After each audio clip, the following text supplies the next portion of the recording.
আসসালামু আলাইকুম দর্শক, শান্তাস ডেইলি ভ্লগে আপনাদের সবাইকে ওয়েলকাম করছি। ভাবতেছেন এই মহিলা আবার কি নিয়ে আসলো? আচ্ছা দেখি চলেন। রেসিপির উপকরণগুলো বলে এরপরে বক বক শুরু করতেছি। তো উপকরণে আছে প্রথমেই পেঁয়াজ বাটা, তারপরে রসুন বাটা, তারপরে হচ্ছে কাঁচামরিচ ফালি করা, তারপরে হলুদের গুঁড়া আর হচ্ছে লবণ। এখানেই শেষ না, আরও আছে কলার মোচা বা মুচড়া আপনারা যে নামই বলেন, তারপরে ছোট চিংড়ি আর হচ্ছে নারিকেল বাটা। ও হো হো হো, তেল দেখাতে ভুলে গেছি।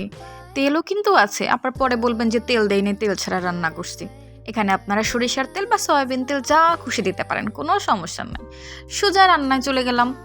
তেলের মধ্যে দিয়ে দিলাম চিংড়ি, তারপরে শুরু করলাম নাড়া নাড়ি, ঝাঁকা ঝাঁকি, ভাজা ভাজি।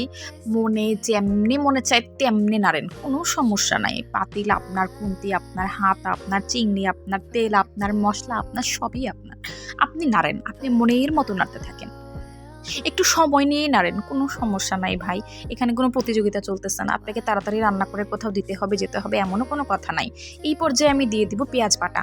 দিলাম পেঁয়াজ বাটা, তারপরে দিয়ে দিলাম হচ্ছে কাঁচামরিচ ফালি করা, তারপরে হচ্ছে দিয়ে দিব হলুদের গুঁড়া।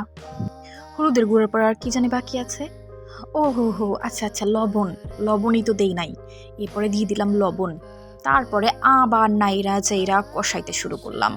নাড়লাম নাড়লাম, কষাইলাম কষাইলাম, কষাইতে কষাইতে যখন পানিটা টেনে আসতেছে, কড়াইতে লেগে লেগে যাচ্ছে, তখন দিয়ে দিব একটু কি বলেন, আরে বাবা, পানি পানি।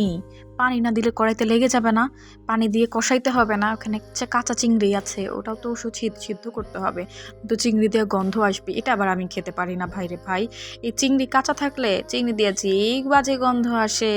ভালো করে কষায় পানি দিয়ে সিদ্ধ করে তারপরে খেতে হবে। এই পর্যায়ে দিয়ে দিব বেটে রাখা ওই যে নারিকেল।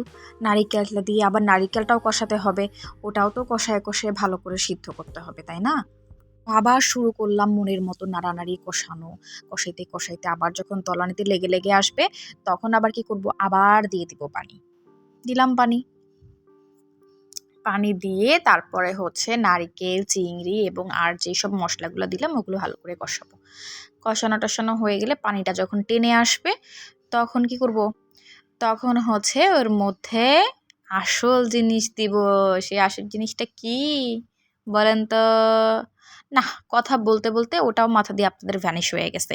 আসল জিনিসটা হচ্ছে ওই যে বলছিলাম, কলার মোচা বা মোচড়া, যেই নামই আপনারা ডাকেন কোনো সমস্যা নাই।